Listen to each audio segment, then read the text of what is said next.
Salut Virginie, bienvenue sur ce nouvel épisode de podcast. Je suis ravie de t'accueillir. Comment tu te sens en ce début d'enregistrement d'épisode?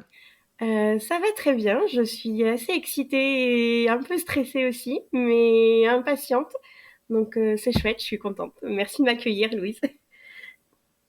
Bah écoute, je suis ravie. Est-ce que tu peux me dire un peu de où tu viens, quel est ton parcours? Alors, je suis Virginie, je suis la maman d'une petite fille que nous venons d'adopter avec mon époux. Donc voilà, je vais avoir 38, non 39. Ça commence déjà, j'ai un gros souci avec les dates. Je vais avoir 39 ans là au mois de juin. Je suis mariée avec mon époux depuis maintenant 10 ans. Euh, et on a fait le parcours adoption une fois qu'on était mariés.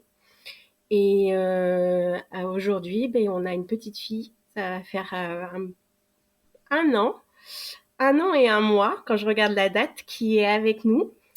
Donc voilà, c'est une chouette aventure et ça me fait plaisir de partager ça aujourd'hui. Ça me remue tout à l'intérieur de revoir et tout parce que du coup j'ai revu mes notes et tout pour être le plus juste possible dans ce que je vais dire. Voilà, parce que je dors pas beaucoup avec notre fille, mais ça va. Voilà. Bah écoute, super. Merci beaucoup pour la présentation que tu viens de nous faire. Comment est venue au sein de votre couple cette idée d'adoption? Alors, ça s'est fait un peu par hasard, enfin pas par hasard. Enfin, je sais pas. Je souhaitais avoir des enfants. C'est pas venu tout de suite dans notre couple. On a déjà moi, il fallait que je sois déjà mariée pour avoir des enfants. Je pense que c'est parce que j'ai grandi avec une maman célibataire, mais j'ai pas beaucoup connu mon père. Enfin, il n'était pas très présent dans notre vie. Et je pense que je me suis toujours dit, il faut que je sois mariée et que le père de mes enfants soit présent dans ma vie pour que voilà. Donc ça, c'était une étape qui était très importante pour moi. Et à un moment, mais je pense que comme beaucoup de couples, enfin peut-être pas maintenant. C'est vrai qu'il y a beaucoup de gens qui ne veulent plus d'enfants, mais pour moi c'était quand même essentiel. J'ai grandi avec mes cousins et cousines, j'ai toujours voulu une grande famille. Et au moment où on s'est dit go, on fait une famille, et ben j'ai eu des problèmes de santé. Enfin, on a découvert des problèmes de santé à l'arrêt de la pilule. Et ce qui s'est passé, c'est que on a commencé à régler ces problèmes de santé et à me proposer une PMA. Alors, il fallait que je fasse mes opérations pour régler mes problèmes de santé, plus la PMA, plus tous les examens qu'il fallait découvrir quand même ce qui se passait dans mon corps et tout. Je me suis dit non, c'est pas possible, je veux pas tout gérer physiquement et psychologiquement, c'est pas possible. Petite, je me disais toujours, je vais avoir 5 enfants, donc 4 qui seront naturels et un que j'aurai adopté. Et du coup, j'en ai parlé à mon époux. Et je lui ai dit, écoute, est-ce que ça te dirait qu'on fasse l'adoption? Je sais que c'est un parcours long, donc pourquoi pas tenter, voir et tout. Il me dit, ok, pas de souci. Voilà. Et du coup, on fait une première démarche que finalement, on va pas faire aboutir. On a fait la première réunion.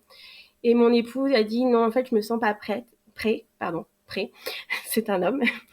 Il me faut du temps et tout, ce que je peux comprendre. Hein, l'adoption, c'est aussi un parcours de couple, c'est pas que personnel et tout. On a réfléchi, on a pensé, et je lui ai dit, écoute, moi, je suis prête, je peux faire ce parcours-là, je vais régler mes problèmes de santé, on va avancer là-dessus, avancer dans notre vie. Comme toi, tu te sentiras prêt, on refera une demande et tu feras la démarche toi-même de faire cette demande, comme ça, tu seras vraiment impliqué. Et du coup, 3 ans après, je crois, ou 2 ans, on a refait la demande. Donc c'était en 2017, le mai 2017, on a posté notre courrier pour faire cette demande. On a refait la réunion d'information, rempli un dossier et on a commencé à rencontrer les travailleurs sociaux, donc l'assistante sociale et la psychologue, pour faire une demande de dépôt d'agrément. Voilà. Donc, alors attends, je reprends mes notes, comme ça je peux te dire la date. Ouais, et moi j'ai une question, Oui. qu'est-ce qui a fait que ton mari et toi, 2 ans ou 3 ans plus tard, vous vous êtes sentis plus prêts? Je pense la maturité du couple aussi, parce que quand on s'est mariés, on s'est rencontrés, on a tout de suite emménagé ensemble. Donc, je crois 6 mois après. On s'est fiancés 1 an après et mariés 2 ans après. Donc, même si on était sûr de cette décision et tout, ben, en 2 ans, on se connaît bien, mais pas assez, je pense, et tout. Et les choses ont, ben, comme toute personne, on grandit, on évolue, on se pose des questions, on avance et je lui ai pas du tout mis la pression de je veux un enfant absolument, je veux un enfant absolument. Tout, je l'ai laissé, c'est quelqu'un d'assez discret et distant dans ses émotions, donc il faut pas le brusquer et tout. Du coup, je laissais vraiment venir à moi par rapport à ça et je pense que autour de nous, on a eu des enfants aussi. Mon frère a eu un petit garçon. Je pense le quotidien, en fait. Il n'y a pas eu de déclic, je dirais, mais le quotidien est venu comme ça et c'était une bonne nouvelle, en fait. Donc, c'est voilà, qu'il a voulu partager ça avec moi, donc c'était chouette. Et je pense que pour le parcours d'adoption, il faut vraiment que les deux personnes soient OK avec ça, parce que ça chamboule pas mal quand même cette aventure. Psychologiquement, moralement, sur le couple, on se pose beaucoup de questions. Et encore aujourd'hui, on se pose beaucoup de questions sur l'éducation, sur plein de choses. Et il faut que ça soit OK des deux côtés pour pouvoir avancer. Parce que on va, même si les travailleurs sociaux sont pas là pour nous juger et tout, ils sont quand même là pour voir si on est prêt à adopter. Parce que malgré tout, même si c'est l'arrivée d'un enfant, ça chamboule pas mal. Et même si c'est une adoption ou un enfant naturel, il faut que vraiment tous nos démons, je dirais, entre guillemets, soient clairs et effacés pour que nous, on soit un peu une page blanche pour accueillir cet enfant qui va arriver à la maison. Donc voilà, c'était quand même quelque chose qu'il fallait mettre en place et qu'il fallait du temps en fait. Voilà. Ne pas hésiter à dire stop, là c'est bon, on arrête et on continue plus tard. Donc voilà. Ouais, et je trouve que c'est chouette de prendre, enfin, d'avoir le courage aussi de se dire stop, parce que quand tu dis stop, ça sous-entend forcément rallonger la procédure, le temps, etc. Donc, Ouais, c'est... après, c'était pas. Quand ça s'est passé, je crois, tu vois, on s'est mariés quand j'avais 27 ans, et je crois qu'on a fait la demande quand j'avais 29 ans, mais je veux pas dire de bêtises. Et tu vois, après, on a fait la demande 3 ans après, ou 2 ans, je sais plus. Ça, c'était pas si long que ça, parce que on a quand même grandi, nous. Enfin, moi, j'ai jamais ressenti dans mon parcours d'adoption la notion du temps est long. Il y a vraiment, chaque étape était importante. Pardon. Donc, non, ça a été. Ça, c'était pas un côté qui m'a pesé ou quoi que ce soit. Et même dans tout le long du parcours, c'est pas quelque chose qui a été gênant pour moi. Voilà. Ça peut paraître bizarre, mais non. Mais je pense que tous les couples qui adoptent, même si ça, on nous dit tous, ah, c'est long, c'est long, c'est long. En fait, c'est essentiel, je pense, vraiment, de grandir sur soi, de grandir dans son couple et de grandir pour accueillir cet enfant, si on accueille cet enfant. Donc, c'est vraiment essentiel. Donc, les années sont vraiment importantes. Oui, c'est ça. En fait, c'est des années que tu mets un peu de construction Oui, de parentalité, de couple, etc. Qui, pour toi, ouais, en fait, effectivement, ça prend quelques années, mais en même temps, oui, c'est vraiment fondamental pour accueillir un enfant ensuite. oui, Mm. oui, oui. Je pense que bon, on n'est jamais prêt à ce qui va arriver. Ça a été vraiment un chamboulement quand elle est arrivée et tout. Je m'attendais pas à ce qu'elle soit aussi malade et que ça soit aussi difficile physiquement et mentalement. Après, c'est beaucoup de bonheur, mais c'est vrai que là, je me sens épuisée et je reconnais, c'est pas toujours rose. Mais ces années-là, elles sont aussi importantes parce que dans chaque couple, on a des personnalités différentes. On se construit chacun de notre côté. On a un travail chacun de notre côté. On a des envies aussi différentes et tout. Donc, il faut vraiment que tout soit clair et que et que justement ces années se mettent à profit pour pouvoir éclaircir tout ça et bien définir ce projet d'adoption qui arrive un jour à un moment. Donc, ou pas, mais nous, il m'est arrivé. Donc, c'est important de dire que ça peut. Il y a des couples à qui ça n'aboutit jamais, donc c'est voilà, ça peut arriver pour X raisons. Donc voilà. Et alors, ce parcours d'adoption, comment il s'est déroulé pour vous? Alors, du coup, on a déposé le dossier. Euh, on a reçu les premières convocations avec l'assistante sociale et la psychologue en septembre, je crois. Attends, je reprends mes notes. Enfin, c'est peut-être pas précis, mais oui, en septembre. C'était hyper rapide parce qu'à la réunion, on nous avait dit 1 ou 2 ans. Et c'était 3 mois après. Donc, je me disais, ouf, je comprends pas. Enfin, voilà, bref.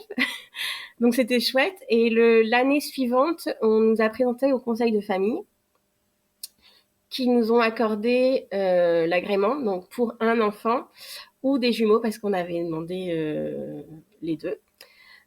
Voilà. Et après, donc l'agrément, c'est une date importante. C'est fin octobre. Je vais te expliquer pourquoi après. Mais donc, c'était fin octobre. Donc l'agrément, ok. Après, alors nous, on est dans une région où il y a un suivi avec notre assistante sociale et notre psychologue tout au long du parcours de l'adoption. Donc, c'est-à-dire qu'au moins 2 à 3 fois par an, on rencontrait une fois la psychologue et une fois l'assistante sociale. C'est des rendez-vous qui étaient attendus, un peu stressants et qui vidaient complètement physiquement et moralement à la fin. Et Parce que pourquoi? En fait, même si pour la demande d'agression, c'est un peu standard. On visite le lieu, on demande pourquoi vous voulez adopter, quelle est votre enfance, comment vous avez été élevé et tout. Mais après, on gratte un peu plus. Euh, comment va recevoir la famille votre enfant comment expliquer. En fait, c'est pas gratter un petit peu psychologiquement, mais on va dans des discussions un peu plus profondes et qui dit ah oui, en fait, il faudrait quand même que je réfléchisse à ça. Ah oui, il faudrait que je pense à ça. Ah oui, et du coup, ça fait beaucoup d'informations en 1 heure de temps à assimiler et à mettre en place assez vite parce que finalement, ben, le prochain rendez-vous, c'est peut-être dans 6 mois ou 8 mois, mais il faut que cette question soit un peu réglée et que voilà. Donc ça peut être bon, moi, je suis à mon compte, donc c'était pas le souci de prévenir mes employeurs, mais mon époux, lui, qui est salarié, il est le seul salarié de son entreprise, donc il fallait qu'il puisse se libérer et donc en parler tout de suite, mettre de l'argent de côté parce que ben, la CAPAM, ben, tu reçois ton salaire que à la fin du congé adoption, donc tu vas, ouais, c'est enfin, nous, c'est comme ça que ça s'est passé. Donc, du coup, ben, il faut que tout ça soit anticipé un petit peu pour que, ben, finalement, ton congé adoption, quand ton enfant est là, ben, que tout roule, en fait. Même si c'est pas tout roule, mais que tu aies le moins de choses à penser. Et c'est vrai que, finalement, quand on a fait tous ces rendez-vous, de mettre en place tout ça, et ben, ça fait du bien parce que, du coup, quand elle arrive, eh bien, il y a moins de choses à penser. Même si administrativement et tout, tu dois penser à plein de choses et ça te gâche un peu ton bonheur nuage et tout. Ben en fait, c'est chouette en fait d'avoir fait ça et même si des fois je devais dormir l'après-midi parce que j'en pouvais plus et que j'étais vidée et que c'était trop dur pour moi psychologiquement, ben ouais, ça fait du bien et c'était chouette. Franchement, c'était. En plus, on s'entendait très très bien avec notre assistante sociale. La psychologue, c'était un peu plus particulier parce qu'on n'avait pas du tout les mêmes systèmes. Enfin, on n'avait pas la même ouverture d'esprit pour l'éducation. Mais c'était. Je remercie d'avoir eu cet accompagnement et moi et mon époux, nous a bien fait grandir tout tout au long du parcours. Donc, c'était chouette. Ouais. Oui, parce qu'en fait, de ce que je comprends, c'est toute la période de ta première demande jusqu'à l'agrément, tu as un accompagnement, etc. Et dans les régions de France globalement, à partir du moment où tu as cette lettre, cet agrément, il n'y a plus d'accompagnement. Et Normalement, il n'y a plus ouais. d'accompagnement. À l'époque, nous, quand on a reçu notre agrément, c'était le seul département, donc c'est la Gironde, qui le proposait. Après, est-ce que ça a évolué dans les autres départements? Je ne sais pas. Je me suis plus du tout intéressée à ça une fois que voilà. Mais c'est un vrai plus pour nous Et par exemple, tu vois, j'écoutais Sophie qui avait été voir l'EFA, l'association. C'est quelque chose qu'on avait pensé faire et que finalement on n'a pas fait. Euh, et, et elle m'a fait un peu flipper sur, sur des choses, mais en fait, en y pensant, c'est vrai. Et nous, en fait, avec l'assistante sociale et la psychologue, tout ce qu'ils leur ont dit, c'était compris dans notre parcours. Donc, en fait, ça faisait un complément, mais que nous, on n'avait pas forcément besoin. Et voilà, je regrette pas de l'avoir pas été dans l'association et tout, parce qu'il faut prendre les informations, mais trier aussi, parce que tout n'est pas adapté à nous et tout ne va pas dans notre sens non plus. Donc, voilà, il faut, même ces rendez-vous-là, on prenait des informations, mais on ne prenait pas tout acquis et on faisait à notre sauce, quoi. Oui, parce qu'en soi, chaque couple a son propre mode de vie, propre Mm. vision des choses. Chaque enfant adopté aura son propre parcours. Oui, Voilà, donc effectivement, enfin, si tu prends tout, c'est pas possible. Enfin, non, concrètement, non. Et non, puis non. le tableau noir, il peut faire très très peur aussi, je Oui, pense, et il faut être vraiment très. prendre beaucoup de recul dessus. Et c'est vrai que quand nous, on a commencé à parler de l'adoption, c'est ce que je te disais, notre première rencontre, c'est que tout ce qu'on me racontait était très négatif, avec des enfants qui tuaient leurs parents, qui mettaient le feu aux maisons et tout. Et du coup, ben, toi, t'es là, bon, ben, je vais quand même adopter. Mais voilà, il faut savoir faire la part des choses et de se dire, ben, la vie, c'est la vie, même s'il y a une rupture avec les enfants. Dans la vie, même avec les enfants naturels, ça se fait aussi, donc je ne l'espère pas pour nous. Mais si elle choisit parce qu'elle n'est plus à l'aise avec nous ou qu'elle préfère se rapprocher de ses parents biologiques ou qu'elle ne comprend pas cet abandon et qu'elle est complètement en rupture, eh bien, on essayera de l'accompagner comme on peut. Et puis, si elle ne veut plus nous parler, c'est son choix. Donc, voilà, je serai triste, forcément. Mais voilà, c'est sa vie aussi et c'est son histoire. Donc, il faut que ça soit aussi ses décisions et ses choix. Donc, il faut la respecter pour ça aussi. C'est beau. Merci. Et alors, donc Bonnie, quand est-ce que vous avez su à peu près qu'il y avait une petite fille? Alors, attends, non, j'ai une question avant. Oui, dis-moi. Vous aviez choisi d'adopter en France, c'est ça? Oui, on a choisi d'adopter. Alors, c'est ce qu'on avait fait. Nous, on a choisi d'adopter en France un pupille de l'État, donc le plus jeune possible, jusqu'à 3 ans. Donc, fille ou garçon, peu importe. Et on avait aussi choisi l'option jumeaux. Voilà. Et peu importe l'ethnie. Donc ça, c'était un choix pour nous. C'était quelque chose qu'on pouvait facilement accepter. Une couleur différente, des cheveux différents, voilà. Et par contre, on a choisi pas de particularité. Ça, c'est plutôt moi qui l'ai demandé à mon époux parce que il faut choisir telle ou telle maladie. Et c'était trop dur pour moi de choisir, ben toi je veux bien parce que je arriverai à supporter et toi je veux pas. C'était trop d'engagement psychologique et d'empathie que je ne pouvais pas gérer, donc j'ai dit non, pas du tout, ce sera plus facile comme ça. Donc, voilà. Et c'est surtout, je voulais pas d'un enfant, sachant qu'il allait, avec une maladie cardiaque, ou c'est un exemple, hein, et qu'il allait pouvoir mourir à un moment. Et je me sentais pas, même si je sais que ma fille mourra un jour, mais je me sentais pas capable d'accompagner cet enfant psychologiquement. C'était là, tu vois, même ça me pèse encore, j'ai le cœur lourd et tout. Donc j'ai dit non, je préfère pas choisir du tout et avancer comme ça en fait.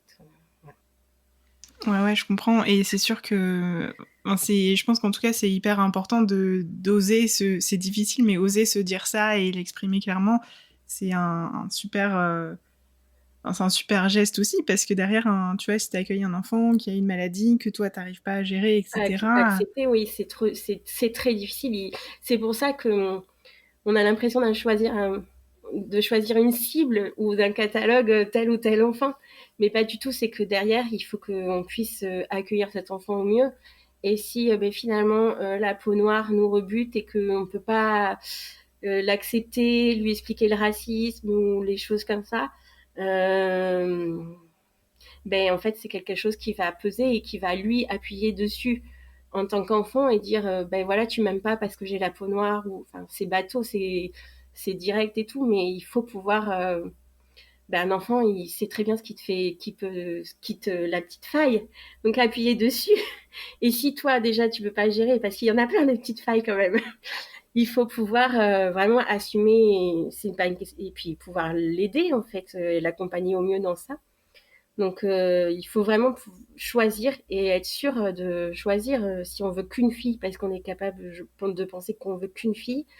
Il faut choisir une fille. Enfin, là, c'est bête à dire, mais il faut être vraiment honnête dans cette décision et choisir parce que derrière, ben, il y a un enfant et c'est une personne vivante avec des émotions. Donc, si on n'est pas capable d'assumer ce qu'on va faire et lui enseigner, l'aimer, l'accompagner et tout ce qui peut s'en suivre, ben, c'est dommage parce que il y aura une rupture qui va se faire et que ben, ça se passera pas forcément dans les meilleurs du monde.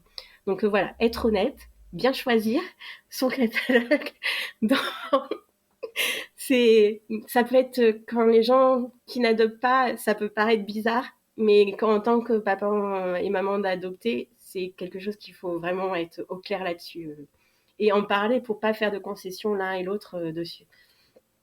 Voilà. Et du coup, ce parcours, t'as l'impression que c'est quelque chose qui a renforcé votre couple? Je pense que oui. Après, ça a été des périodes difficiles, par exemple, pour choisir l'enfant et tout. Euh, Nous, on a adopté pendant le mouvement, je me souviens jamais, le Black Matter, je C'est veux pas ouais, dire de bêtises. le Black Lives Matter. Voilà, désolée. J'ai vraiment une mémoire de poisson rouge, je suis désolée. C'est pas Mais, grave, on t'en veut pas. et du coup, comme on avait choisi toute technique, c'était une question qui est revenue assez souvent avec la psychologue et l'assistante sociale, de savoir ben, si nous, dans notre famille, on avait des personnes racistes, notre entourage aussi.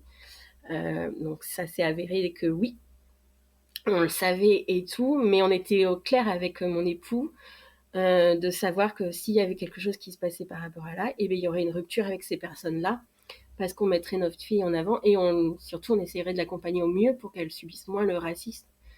Parce qu'il faut être honnête aujourd'hui, même en France et tout, même si on se dit qu'on n'est pas raciste, il y a vraiment comment expliquer quelque chose. Enfin, le racisme est vraiment présent dans les mots, les gestes, tout en fait dans notre quotidien. Et même aujourd'hui, nous on le voit parce que j'ai une petite fille qui a la peau métisse, du coup. Et il y a des moments où on me le fait bien sentir et je me dis mince, elle a juste 9 mois et enfin elle a pas 9 mois mais ça s'est passé et je dis mince, ben je comprends pas. C'est j'ai pas vraiment de mots pour expliquer ça, mais je me dis mince, déjà à bébé, on fait des remarques ou des choses comme ça. Et je dis mais la bêtise humaine est vraiment grande et c'est vraiment de l'inconnu et je sais pas si ça répond du tout à la question, mais c'est quelque chose qui s'est vraiment présenté et pour la petite anecdote que par exemple mon beau-père et on regardait un film et de plus en plus dans les séries il y a des personnes de métissage différents avec des ethnies différentes et il a sorti une petite phrase un peu raciste et du coup ben je lui ai expliqué que c'était juste avant l'adoption, un mois avant l'adoption, ben que son petit-fils ou petite-fille allait forcément peut-être être d'une ethnie différente, avec la peau noire, la peau jaune, la peau blanchâtre et tout. Et il dit non mais c'est pas possible, vous avez pas choisi. Et je dis si c'est possible. Et du coup depuis, je n'ai plus aucune remarque désobligeante dessus. Et c'est le plus papy gâteau qui puisse exister. Et notre fille l'adore. Ils sont tout le temps, ils se voient pas très souvent parce qu'ils sont à l'autre bout de la France. Mais du coup, eh ben, ça fait plaisir parce que en fait, même si elle va être confrontée à l'adoption, ben il y a des choses qui peuvent changer et on peut faire changer les mentalités, enseigner que c'est pas parce que tu as la peau différente, les cheveux différents et tout que tu n'es pas une vraie personne et que tu ne peux pas avoir des émotions envers les autres et que tu peux pas aussi apprendre des choses à ces personnes-là. Enfin, c'est vraiment la peur de l'inconnu qui fait que le racisme, je pense. Après, je ne sais pas ce que pensent les gens, mais et du coup, eh ben, cette question d'ethnie a été vraiment très longtemps abordée et est vraiment soulevée. Et du coup, on a confirmé qu'on voulait quand même, parce que à cette époque-là, il y avait beaucoup de couples qui changeaient leur agrément pour avoir des enfants caucasiens, parce que l'actualité mettait vraiment en avant ce racisme. Et il faut pouvoir aussi l'assumer. Et du coup, je pense que c'est pour ça qu'on a eu une petite fille aussi vite, parce on avait confirmé que ça ne nous posait pas de problème et qu'on saurait y faire face, et que moi, j'avais avant mon époux, donc j'ai eu des histoires aussi, et j'ai été avec des personnes de couleurs différentes, et j'avais eu cette confrontation au racisme, et que je savais comment y réagir et comment expliquer à ma fille comment réagir. Voilà, ça ne nous posait pas du tout de problème par rapport à ça. Donc, ma seule angoisse, c'était les cheveux crépus et de ne pas savoir quoi fait ma fille. Mais voilà, j'aurais su me débrouiller, mais c'était une très grande angoisse. Et d'ailleurs, c'était la première chose que j'ai dit à l'assistante sociale. Ça ne me dérange pas, mais je veux qu'on me donne des cours pour apprendre à faire ma fille. Voilà, c'était la petite anecdote rigolote. Aujourd'hui, elle n'a pas les cheveux crépus, elle a les cheveux très frisés, mais c'est quand même compliqué. C'est de l'entretien aussi. Voilà. Ok, et alors je reviens sur ce que tu disais tout à l'heure, tu me parlais de l'agrément que tu as eu fin octobre et comme quoi c'est une date importante. Alors oui, parce que mon époux et moi on s'est rencontrés fin octobre, on Ouais. s'est mariés fin octobre, on a eu l'agrément fin octobre, et Bonnie est née fin octobre. Ah bah dis donc. Voilà, pour nos 10 ans de mariage. Donc, Ah c'est génial. voilà. Donc c'est vrai que ça peut paraître une petite goutte, mais nous ça nous fait beaucoup sourire que ça soit plein de petites coïncidences sur cette date très rapprochées les unes des autres, parce que c'est vraiment à 2 jours près sur les dates. Et voilà, pour nous, fin octobre, c'est vraiment Ouais. chouette. Donc, voilà. Ah c'est excellent. Et donc là tu viens de dire que Bonnie est née fin octobre. Comment ça Oui. s'est passé? Vous avez reçu un coup de fil? Alors, elle est née fin octobre, mais nous, on ne savait pas. Je sais même pas si un coup de fil ça se dit encore. Si, un coup de téléphone. C'est bon, moi, je suis de la vieille école. Donc. En fait, on ne savait pas. Donc, on a fêté nos 10 ans de mariage. En décembre, on a fêté Noël, le Nouvel An. Et c'est bizarre parce qu'à Noël et Nouvel An, ça commençait à me peser. Et je dis, ben, j'aimerais bien qu'on annonce les prénoms aux personnes qu'on aime et tout. Donc, on avait annoncé les prénoms qu'on avait choisis pour notre futur enfant. Et on a repris notre vie. Et je me souviens que ça me pesait un peu beaucoup. Ça se dit pas beaucoup, un peu beaucoup, mais ça me faisait de ce parcours adoption à Noël, c'est toujours difficile, surtout dans les dernières années, où les gens te demandent. Enfin, c'était assez pesant. Et du coup, j'ai dit, est-ce que ça te dérange à mon époux qu'on appelle l'assistance sociale et qu'on avance nos rendez-vous qui étaient prévus plutôt vers avril pour échanger, pour faire avancer. Et puis, ces rendez-vous, ça aussi permettait de voir qu'on avançait quand même dans le projet et dans les années. Donc, il me dit non, pas de souci. Donc, j'appelle, elle me donne un rendez-vous. Et le lendemain, elle annule le rendez-vous, mais elle me redonne pas de date, alors qu'elle m'a toujours redonné une date. Je dis, bon, ouais. Elle me dit, elle me sort une excuse, je me souviens plus de l'excuse.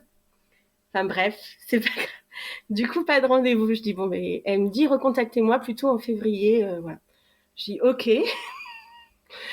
Et je crois, la semaine d'après, donc c'était en janvier, mon époux reçoit un appel de la secrétaire du service adoption et qui nous demande si on est disponible lundi à 10h, je crois, pour rencontrer le responsable du service adoption.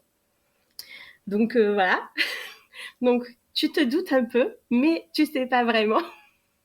Tu passes un peu par toutes les émotions là. Tu sais, tu sais pas. Oui. Alors moi, je suis pas vulgaire, je ne dis pas beaucoup de gros mots. J'ai dit putain toute la journée. J'ai fait oh putain, non mais c'est pas possible putain, mais c'est pas vrai. Voilà. Donc en fait, je pense que tu t'y crois, mais t'y crois pas parce que tu sais pas, mais tu sais finalement. Et c'est surtout que on nous avait dit que on nous appellerait, qu'on appelle toujours la maman, enfin la personne féminine du couple, et un vendredi, pas un jeudi. Du coup, c'était un peu perturbant parce que Voilà, tu sais, mais tu sais pas trop. Du coup, on a fait comme si on ne savait pas. On a juste appelé nos parents et je crois nos frères et sœurs, disant qu'on avait un rendez-vous, mais pas plus, parce que oui, alors je suis très proche et on est une très grande famille, donc je pourrais appeler toutes mes tantes et tous mes oncles et tous mes cousins. Voilà, on a fait le strict minimum, mais qu'on savait pas et que voilà. Donc du coup, on a été à la plage, on a profité de notre week-end à deux. On n'a pas fait trop grand chose, mais pas trop non plus. Et on a attendu le rendez-vous lundi. Mais il fallait aussi que Clément dise je dois prendre un jour de congé pour le rendez-vous, voilà. Donc c'était ok, il n'y avait pas de souci et tout. Donc arrive ce lundi, donc tu montes, tout le monde a le grand sourire quand tu arrives. On nous demande de patienter dans la salle d'attente et qu'on va nous recevoir bientôt. Et donc on nous installe dans une salle qu'on connaît puisque c'est une des salles où il y a les rendez-vous et tout. Et donc on s'assoit tous les deux et il y a la dame qui s'assoit en face de nous parce que c'était une dame la responsable. Voilà. Et là on nous tend une photo qu'on glisse sous la table et qui fait voilà, c'est votre fille. Et là on se dit ok. Donc voilà. Donc elle s'appelle gna gna gna, elle est née nanana. Donc on me sort toute sa liste d'identité, je dirais, et tout. Donc ça m'a surpris parce que je m'attendais à pleurer parce que je suis quelqu'un de très émotif, mais non, pas du tout. C'était comme si c'était une évidence et que voilà, j'attendais cette personne et que j'étais prête en fait. Donc c'était vraiment chouette. Donc on nous présente ça, on nous présente comment elle est née, dans quelles circonstances, enfin tout ce qu'on peut nous donner parce qu'on ne peut pas tout nous donner. La naissance est bien passée, elle va bien, elle est en bonne santé, voilà, elle a 2 mois et demi et tout, elle s'appelle comme ça, son pupille de l'état c'est ça. Bref, voilà. Ça... Et là, on nous dit, bon, mais demain, vous rencontrez la psychologue qui va vous expliquer ce qui va se passer la semaine suivante. Donc, la rencontre de votre fille. On fait, ok. Donc, ok. Donc, nous, on sort du rendez-vous, hyper content, on se serre dans les bras, on s'embrasse, voilà, le happy end. Et on essaye d'appeler toute notre famille. Personne répondait. Je fais, non, mais c'est pas possible. Mais vraiment personne, ni ma mère qui est à la retraite, ni ses parents qui sont à la retraite, enfin vraiment personne. Du coup, on était hyper frustrés parce que nous, on avait tous cette énergie et tout. Mais donc là, on arrive à joindre une de mes tantes, qui sont tous à la retraite aussi. Et qu'on lui annonce et tout, elle dit ah super, hyper content et tout, donc on lui explique et tout. Elle dit ça y est, elle est à la maison. Je dis non non, pas encore, pas encore. Donc voilà. Donc, bref, la journée passe. On a nos 2 petites photos qu'on a mis en face de notre canapé, qu'on n'a pas arrêté de regarder. Je pense qu'on les a usées jusqu'à la corde. Et le lendemain, on rencontre la psychologue qui nous explique comment s'est passée la démarche de l'adoption et du moment où elle a été confiée par sa mère biologique à l'adoption finale, nous, avec nos parents. Et comment va se passer la rencontre, donc le lundi suivant, et la semaine qui va suivre, donc qui est la semaine d'adaptation à la pouponnière, et après, elle sera chez nous. Donc voilà. Donc en fait, de l'appel jusqu'à ce qu'elle arrive chez nous, il y a à peu près 15 jours.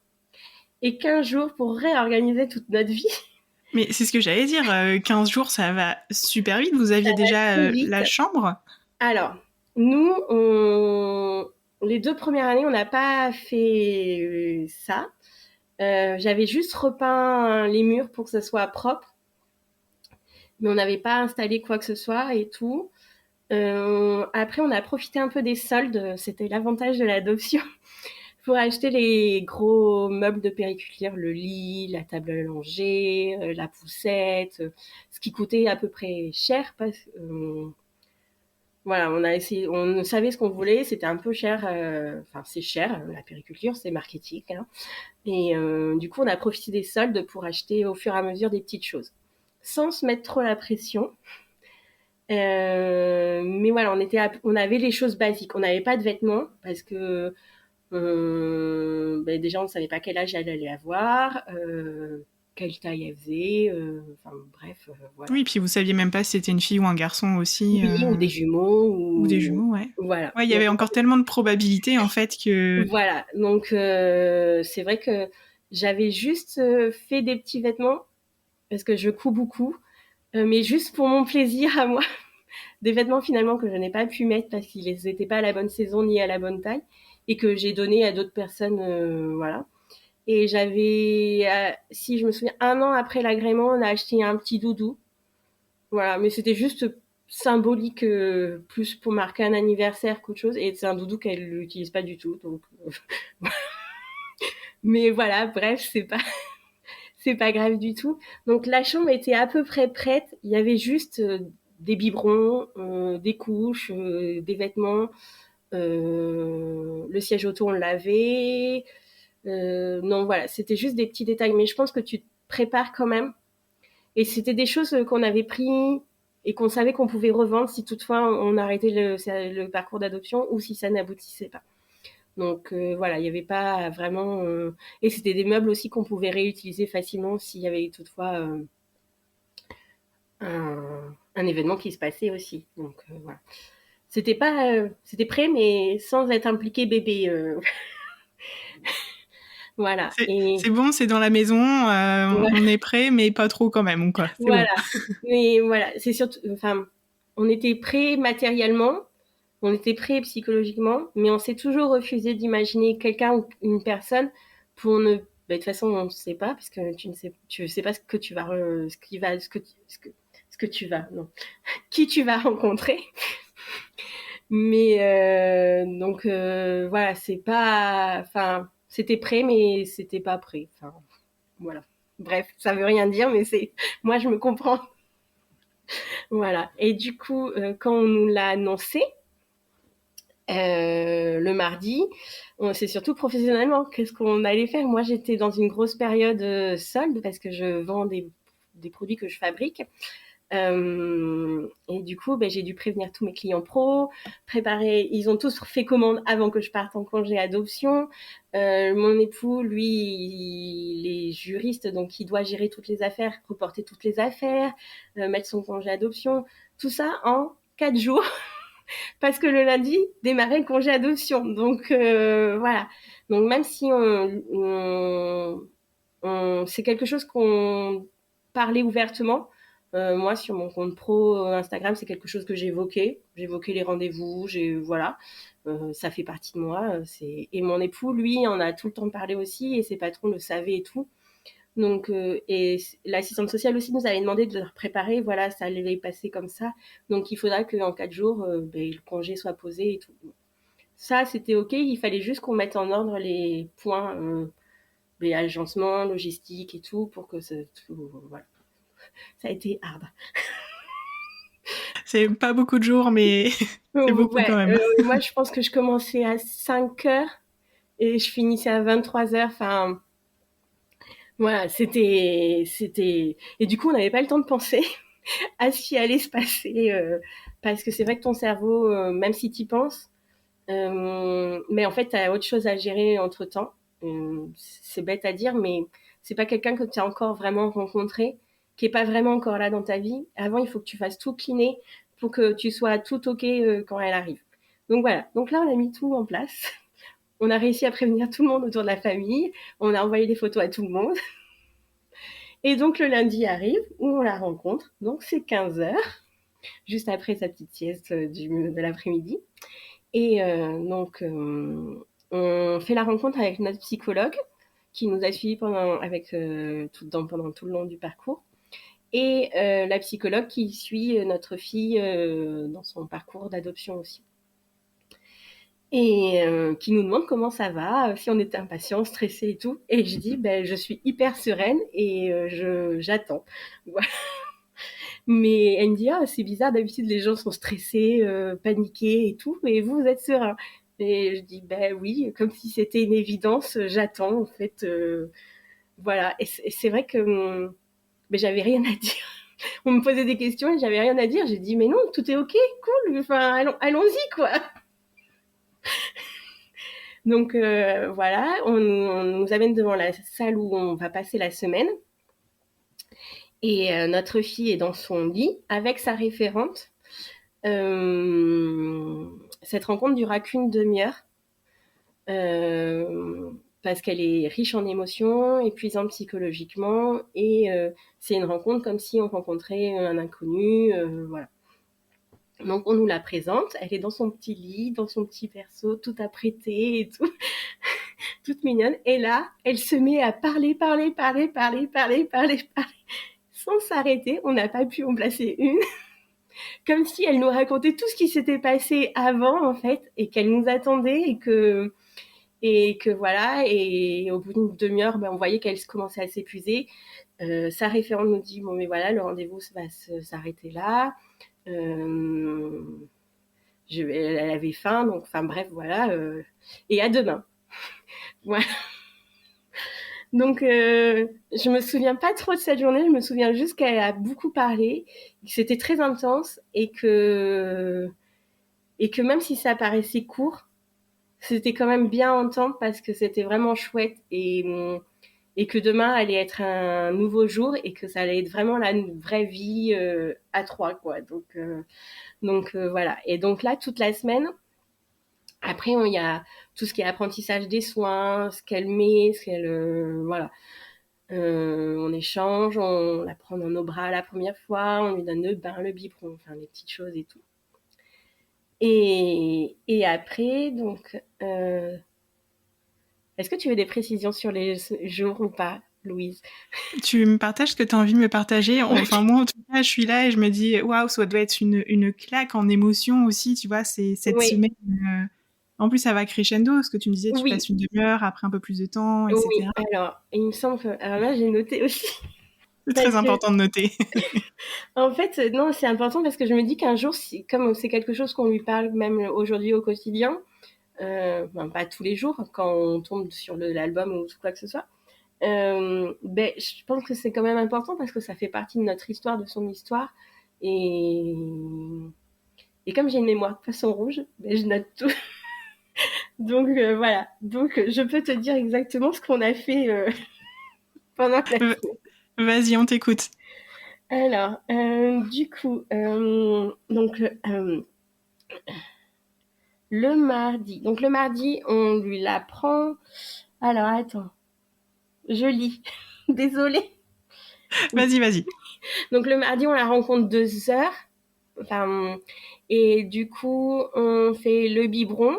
Enfin non, on fait pas le biberon. On la prend dans notre bras et sa référente nous montre comment on lui donne le biberon. Donc elle le prend très chaud et avec du lait en poudre spécial parce qu'elle a des petits reflux gastriques. Voilà.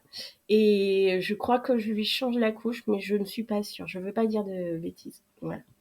Donc là, on n'est pas parents hein, quand on arrive. Donc on a déjà porté des bébés, mais c'est pas pareil parce que c'est quand même une personne qui ne nous connaît pas non plus. Voilà. Donc nous, on le voit pas forcément, mais quand moi je vois les photos, on était gauche tous les trois, vraiment. Elle comme nous, on sent qu'il y a du bonheur, mais une petite distance quand même. Donc voilà, donc le premier jour c'est un peu chaotique, mais c'est chouette, mais tu t'en rends pas compte parce que t'es enivré par ce qui se passe, voilà. Le troisième jour, donc c'est le mercredi. On arrive plus tôt. Léa nous montre comment on prend le bain. Donc Léa c'est la référente, je sais pas si je dois se dire son prénom, mais c'est pas grave. Elle nous montre comment prendre le bain, la changer, l'habiller et tout. On a pu choisir des petits vêtements qu'on avait enfin achetés. Voilà, les parents hyper organisés. Et on n'avait pas acheté de couches et tout, on n'avait pas eu le temps. Enfin, c'est trop peu de temps pour faire les magasins et tout, donc on a fait ça le lendemain après. Et son père, donc mon époux, lui donne son biberon pour la première fois. Voilà, et là on passe la journée avec elle. Donc voilà, donc c'est chouette. Le lendemain, donc le jeudi, donc c'est nous qui donnons le bain, on fait on fait tout, les soins en fait, la base. Quand ils sont bébés, il y a le bain, les câlins, le biberon, l'échange, et c'est un peu le jeu, mais beaucoup de siestes. Et voilà, ça se passe comme ça. Léa est pas dans la pièce avec nous, mais elle est disponible s'il y avait besoin. Le vendredi, on est tous seuls avec elle. Donc on se débrouille. Alors je sais peut-être le jeudi, je sais plus. Enfin, j'arrive pas à lire en même temps que je te parle, mais et du coup on est tout seul avec elle, donc on est en autonomie complète. Et elle va venir à la maison une petite heure pour rencontrer sa maison, visiter sa chambre, son environnement dans lequel elle va évoluer dans les prochaines années et tout. Donc la mise dans le siège auto, tout. Ça c'est tous les parents, je pense. Voilà. Mais c'est ce que j'allais dire, hein, tu sais, l'histoire du biberon, des couches, Oui. etc. Ça arrive à tous les parents. Hein. Voilà, mais c'est vrai que on nous apprend pendant cette semaine à faire ça, des gestes qu'on ne connaît pas et qu'on va réapprendre aussi plus tard. Et voilà, donc on l'emmène. Mon mari se met à côté d'elle parce qu'on ne sait pas trop comment ça va se passer. Les parents hyper angoissés du début. Finalement, On tout se est passe bien. ultra zen, promis. Tout s'est très bien passé et tout. Et là, on doit la ramener pour qu'elle fasse sa nuit à la pouponnière. Voilà. Le lendemain, on lui fait tous les premiers soins du réveil et on la ramène chez nous pour qu'elle passe la journée et la nuit avec nous, sa première nuit à la maison. Et le lundi, dernier jour où elle retourne à la pouponnière pour dire au revoir au service et tout, et savoir si tout se passe bien, si on a des questions, les formalités, les papiers, les machins. Le papier hyper important qu'il faut garder avec soi parce que s'il y a une alerte enlèvement et qu'elle ressemble à notre enfant, qu'on nous dise pas qu'on l'a volé, voilà. Parce qu'elle nous est confiée à titre gratuit tant qu'il n'y a pas le jugement qui est passé. Donc ce papier, il faut l'avoir en quadruple exemplaire dans nos portefeuilles, tout ce qu'il faut, ne pas le perdre, voilà. Voilà. Et le lundi, elle rentre avec nous à la maison et la vie commence, deux parents et deux bébés, voilà. Et alors justement, quand tu me parles de toutes ces journées étape par étape, rétrospectivement, comment t'as vécu cette semaine-là où ça se faisait palier par C'était palier? intense. Euh, C'était intense, mais long à la fois parce que en fait, tu es dans une pièce avec elle, dans une pièce adaptée que pour elle et pour pas qu'on voit les autres enfants qui sont placés ou en attente d'eux. Mais du coup, quand elle fait la sieste, eh ben tu peux rien faire dans cette pièce puisqu'elle dort. Donc bon, maintenant on fait du bruit quand elle dort, mais avant t'oses pas. Donc t'es là, on attend et un bébé ça fait beaucoup la sieste. Du coup, c'était chouette. Mais c'est vrai qu'il y a eu beaucoup de l'entente de lactance qui se sont posées. Donc du coup, tu as le temps de réfléchir, de scroller sur Internet, de faire commander les couches, le biberon. Non, c'est vraiment une chouette semaine. Je pense qu'elle est vraiment essentielle parce que on n'est pas parents, c'est pas magique en fait, même si on apprend tout au long de notre vie. Euh, mais par moments, on l'a trouvée longue parce que du coup, on n'était pas dans notre environnement quotidien. Et même s'ils sont le plus adorable du monde, ils te donnent café, thé, vous avez besoin de rien et tout. C'est vrai que quand elle dort, on se tournait les pouces. Voilà. Mais c'était chouette. On a appris plein de choses et on a appris à se connaître, même si ça a duré plus longtemps que cette semaine-là, puisque quand on rencontre quelqu'un, ça met du temps avant d'apprendre quelqu'un. Elle est essentielle cette semaine. Elle est bien. Franchement, on se sent un peu plus en sécurité. On apprend les gestes. Je pense que je sais pas si on apprend autant de gestes que nous on a appris à la maternité ou dans le lieu où on donne naissance ou quoi que ce soit. Parce que là, il y a vraiment un accompagnement. Il y a un pédiatre qui vient. Enfin, après, je ne sais pas, je n'ai jamais donné naissance naturellement. Donc, je ne sais pas comment ça se passe, mais il ne semble pas qu'on nous apprenne autant de choses sur les biberons, sur les machins, les trucs de bébé, quoi. Voilà. Oui, donc c'était une semaine quand même vachement intense et Oui, importante dans ce processus de rencontre aussi avec du coup oui, oui. Bonnie. Oui, oui, Et parce alors, qu'en plus, on a rencontré quelqu'un qui était spécialisé dans le portage. Enfin, voilà, plein de petites choses qui sont. Je pense que quand tu donnes naissance, c'est à toi d'aller chercher les informations plus que. Alors que là, on nous en a apporté quelques-unes volontairement et qu'on prenait ou qu'on prenait pas pour plus tard, mais qui étaient vraiment bien et c'était chouette. super. Et l'arrivée à la maison, ça se passe comment les premiers jours, premières semaines, premiers Et mois? ben ça c'est chouette. Après tu n'oses plus rien faire. C'est vrai que on vivait un peu et on a vécu au rythme de notre enfance. C'est-à-dire que mon époux disait chut tout le temps parce que je parle fort. Enfin, je m'entends pas parler. Je parlais fort. Il me dit tu fais trop de bruit, tu vas la réveiller. Enfin, voilà. Après c'était chouette. On apprenait à se connaître. On galérait sur certains trucs. À cette époque-là, elle faisait ses nuits, c'était vraiment cool.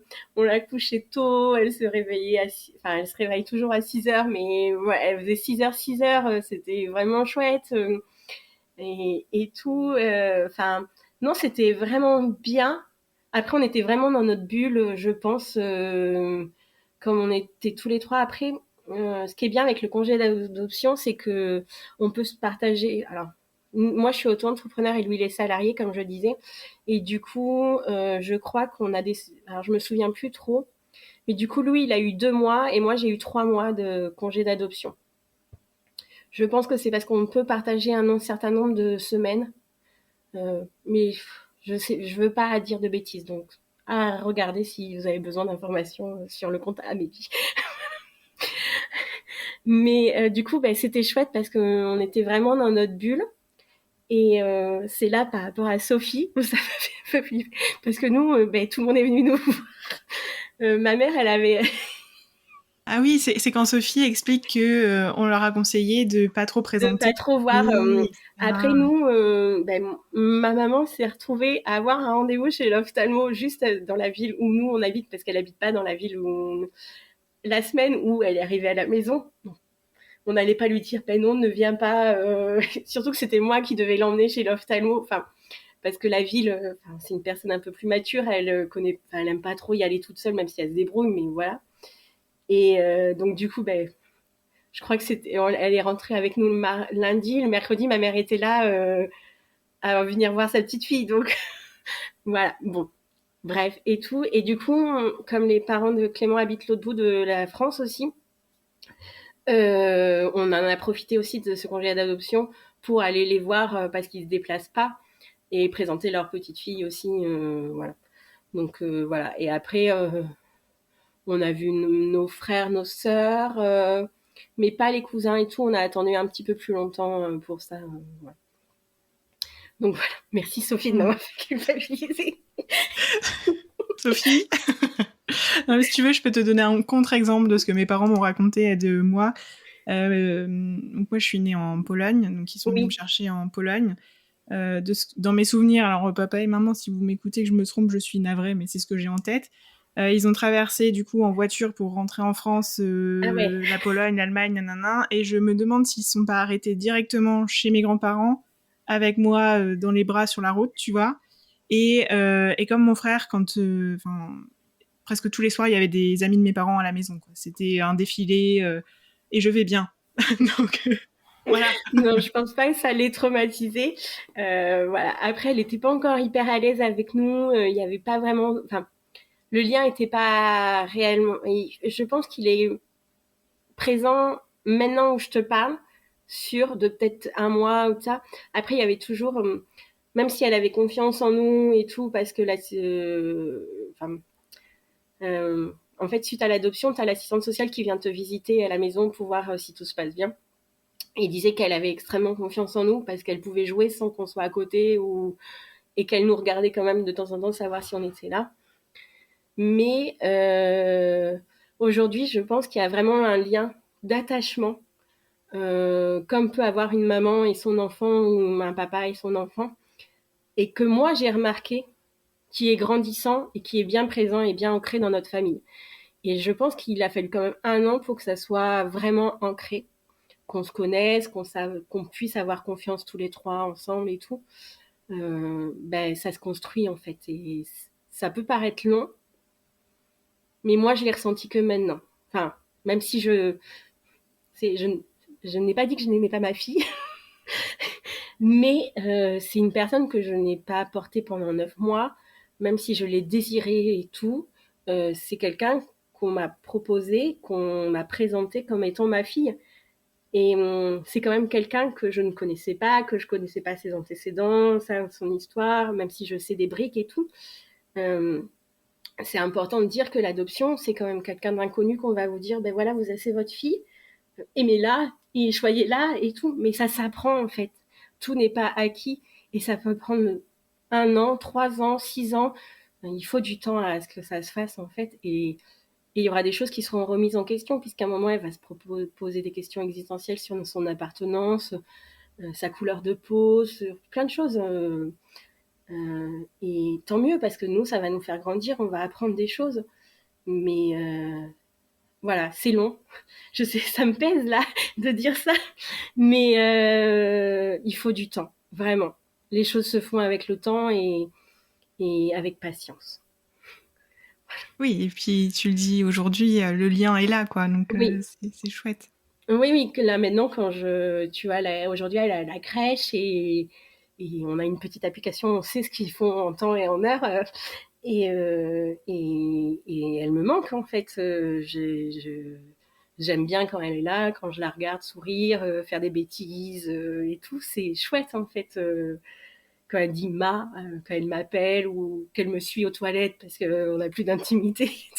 Mais voilà, enfin, c'est chouette et je regrette à aucun moment et, et c'est du bonheur en fait. Même si c'est dur, c'est du bonheur. Voilà. Oui, oui, oui, je comprends. Et c'est ce qu'on s'était dit un peu la semaine dernière ou il y a 2 semaines. Moi aussi, j'ai une petite mémoire. Que tu me dis si je me trompe hein, dans ce que je retraduis, mais t'as vécu un peu un genre de postpartum, Oui. mais comme t'as adopté, on te renvoyait tellement que tu avais eu de la chance, etc., que tu ne t'autorisais pas à dire que c'était difficile aussi. Oui. En fait, Bonnie, c'est une enfant, je dirais pas plutôt facile parce que je ne connais pas les autres enfants. C'est pas quelqu'un qui pleure facilement. Elle a fait ses nuits tôt, maintenant elle les fait plus du tout. Enfin, il y a eu des grosses périodes où, honnêtement, je n'aurais jamais cru qu'un bébé elle était aussi malade. Enfin, je pense que ces dernières années, je pense qu'une fois par mois, on était sans maladie. Donc c'était 3 semaines. Enfin, voilà, on enchaînait. Professionnellement, j'avais plus de vie parce que je devais m'occuper de ma fille. Même si c'était pas un devoir, c'était pour son bien et tout, je regrette pas tout ça. Mais et du coup, quand je rencontrais les gens que je disais que ma fille était là, ils étaient tous contents parce que c'est chouette, oui, c'est chouette. Mais du coup, je me sentais pas dans le dire ah c'est dur, je peux plus, j'en peux plus, aidez-moi et tout. Et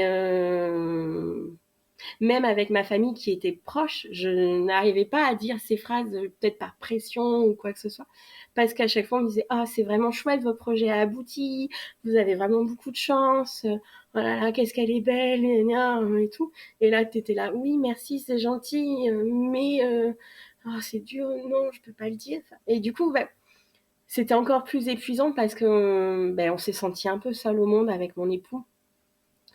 Même si on savait qu'on pouvait compter sur les autres. Mais c'est vrai qu'une vraie nuit, ça nous ferait tellement du bien et tout. Je pense qu'on n'a pas osé demander de l'aide et tout parce que on se sentait dans l'obligation du devoir de faire tout pour elle et de pas se plaindre parce que elle était enfin là et que on avait trop de chance parce qu'il y avait des couples qui galéraient dans la PMA ou dans l'adoption et qui finalement n'auront jamais d'enfants. Et, Et oui, c'est dur, tous ces parcours et tout, mais c'est dur aussi d'avoir un enfant, même s'il y a beaucoup de choses qui nous font plaisir. La première année, c'est dur. Après, c'est peut-être parce que je suis fatiguée moralement et physiquement, mais aujourd'hui, je prends plus de plaisir à passer du temps avec elle, à plus être angoissée de savoir ce que je vais faire avec elle. Elle commence à jouer toute seule.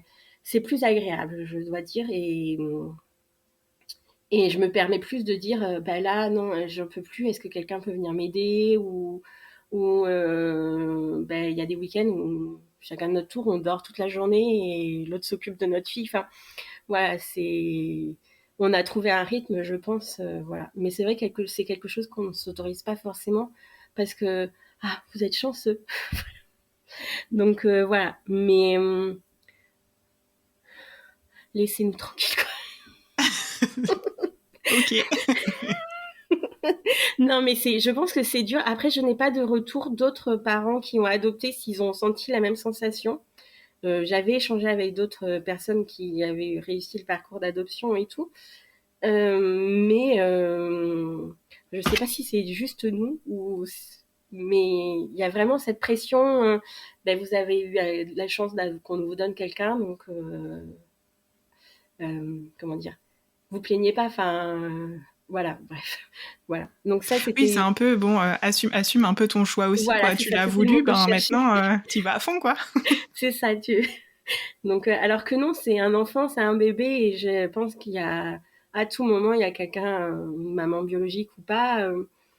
Ou un papa biologique aussi, sans les oublier, ben c'est dur, c'est un chamboulement complet dans ta vie, et même si tu as beau te le préparer et tout, ben il y a un petit être qui a besoin de toi, qui peut que se débrouiller que par toi. Et ben oui, on est tous humains, on a tous des moments de fatigue et de pression et d'angoisse et de doute et de tout ce qui peut se passer dans ta petite tête, et qui malgré tous les sourires et tout, ben, tu te dis oui, je vais m'en sortir, mais c'est dur. Voilà, mais voilà, maintenant ça va mieux, donc pas de pas de pression et tout, mais n'hésitez pas à demander si vous avez besoin d'aide, c'est hyper important, voilà. Ouais, je suis ravie d'entendre que maintenant ça va mieux. Après c'est un bonheur, hein, ne crois pas que ma fille est vraiment mon petit rayon de soleil, voilà. Ouais, et tu vois, je me demandais aussi, c'est une question que je me suis posée, d'avoir un peu cette baisse d'énergie, cette chute d'énergie, au-delà de pas dormir, etc. Est-ce que c'est pas aussi lié au fait que, tu vois, le parcours d'adoption, ça te prend du temps dans la tête, c'est beaucoup de réflexion, etc. Et une fois que l'enfant arrive, tu sais, tout ce parcours un peu, il est terminé. Et en général, tu vois, dans la vie, quand Oui, on bosse sur un projet à fond pendant, par exemple, 3 ans, quand ce projet a abouti, t'as un gros sas de oui, décompression aussi. je Est-ce que... pense que c'est dû aussi, tu vois, la semaine dernière, j'ai été l'enregistrer finalement au livret de famille, ça y est, c'est clôturé et tout est OK. Il y a juste Amélie, je crois qu'ils n'ont pas encore changé son nom de pupille à son nom de notre fille. Mais tout est clôturé. Et c'est vrai que c'est un projet qui, malgré tout, prenait notre quotidien. On en pense, même si on n'en parlait pas tous les jours, il vivait avec nous. On l'a porté, on l'a entretenu, on l'a consolidé, voilà. Et c'est vrai que comme tout projet, je pense que qu'est-ce qu'on fait maintenant? Non, non, mais je pense que je l'ai ressenti aussi comme ça, et du coup, j'ai du mal à démarrer sur autre chose, ou à programmer autre chose et tout. Là, c'est un petit moment de lactance où on sait plus trop quoi faire. Même moi, professionnellement, je vais l'avouer, je sais plus quoi faire, et je me mets même en doute de savoir si je continue mon travail ou si je fais autre chose. Mais je pense que c'est juste une phase de rebond, mais qui fait que elle doit être vécue pour qu'on passe à autre chose. Mais c'est vrai que c'est fini, quoi. L'adoption est clôturée, et ils ont clôturé notre dossier au service adoption, et que notre vie à trois, elle commence en fait, même à 16 mois de notre fille, mais voilà, enfin c'est chouette, c'est notre vie de famille, on avance, on va trouver d'autres projets, ça c'est on se fait pas d'idée, mais c'est tourner une page officiellement, et même si c'est long, c'est dur par moments psychologiquement et tout, euh, c'est une belle finalité. Je suis contente quand même qu'elle ait eu cette finalité là, même si on se prépare aussi à des fois à ce que ça se finisse pas comme ça, et que tu vois, on arrivait au bout des 5 ans de notre agrément, on aurait refait le renouvellement, mais on n'aurait pas été jusqu'au bout. Moi, à 42 ans, j'aurais arrêté, j'aurais pas voulu adopter plus. Ou alors on aurait fait changer notre agrément pour un enfant plus grand. Enfin, mais ça, c'est encore une autre histoire, parce que c'est encore une autre aventure, c'est une autre préparation. Mais aujourd'hui, je vais dire que je me suis sur ma chance. Mais je suis très contente que ça soit arrivé, qu'on nous a appelés, et qu'il y ait toute cette petite coïncidence de date et que ben, en fait, la vie, qu'elle nous rappelle que, ben oui, on peut vivre des choses jolies et belles et que même si c'est dur, ben c'est chouette. Je vais pas pleurer parce que, voilà. Je me suis demandé. Non, je retiens. Mais c'est pas loin. Ah bah j'imagine, hein. Oui. J'imagine. Et tu vois, je suis super ravie que tu fasses l'enregistrement de cet épisode parce que peut-être que dans un an, tu vas le réécouter et tu vas dire waouh, il s'est passé tout ça. Et quand Bonnie, elle sera plus grande, elle pourra l'écouter aussi. Puis elle se dira Oui, waouh, oui. maman, elle a raconté tout ça et on a vécu tout ça aussi. Et c'est trop chouette. Mais ouais, non, mais c'est chouette parce que même là, avant de faire le podcast, j'avais relu toutes mes notes et tout, et revu des photos parce que du coup, j'ai fait un album retraçant ce parcours et tout pour lui expliquer parce que même à la pouponnière, ils ont des photos d'elle des 3 mois que nous, on n'a pas vécu avec elle et tout, qu'on lui montre tous les jours parce qu'elle a envie de le regarder. Il est dans sa chambre à disposition, elle peut le regarder quand elle veut et tout. Et, et je trouve que c'est quand même important de lui expliquer ce qui s'est passé, même si on ne connaît pas ce qui s'est passé avant et son histoire d'origine et tout. On a des réponses, mais on n'a pas tout, et c'est normal de ne pas tout savoir. Et même là, de revoir toutes ces petites choses, ben, ça m'a fait sourire, ça m'a ému, j'ai versé ma petite larme, et c'est chouette en fait. Donc c'est quand même Voilà, c'est chouette l'adoption. On va s'arrêter sur ces jolis mots. Oui. Sur ces petits mots plein d'espoir en tout cas pour les parents qui nous écoutent et qui sont en parcours d'adoption. Ouais, ben, je leur Ceux souhaite qui... tout le bonheur qui puisse arriver et ne pas perdre espoir. Même si c'est dur, qu'on a envie de tout lâcher, non, il faut tenir. Tenir. Ouais. Merci beaucoup Virginie pour ton partage d'expérience. Merci. Je suis ravie que tu aies pris le temps d'échanger avec moi et de partager ton histoire à nos auditeurs. Je pense que ça va leur faire beaucoup de bien aussi. Je sais que c'est pas évident en tant que parent adoptif de partager justement ce parcours d'adoption. J'ai toujours eu un peu de mal à avoir des parents adoptifs sur mon podcast, même si je veux en avoir, donc merci aussi. Mais avec plaisir. Et puis écoute, j'ai hâte de suivre la suite de tes aventures avec Bonnie et ton mari. Est-ce que si on veut t'envoyer un petit message, où est-ce qu'on peut te retrouver ? Alors, sur mon compte Instagram, je crois que c'est Virginie et Alphonse, ou Virginie et Alphonse, je sais plus. Bon, je le mettrai dans les notes. Voilà. C'est La comme mémoire de ancien poisson nom de rouge mon est là. frère Alphonse, mais du coup, je m'en souviens plus. Non mais t'inquiète pas, je mettrai du coup ton compte Instagram dans les notes du podcast, donc comme ça si vous avez envie d'échanger avec Virginie, Oui. n'hésitez pas, je pense que vous êtes les bienvenus et Virginie prendra du plaisir à échanger avec vous aussi. Bah écoutez, chers auditeurs, je vous souhaite une très bonne journée, soirée, nuit, je n'en sais rien, mais en tout cas je vous dis à la semaine prochaine. Ciao!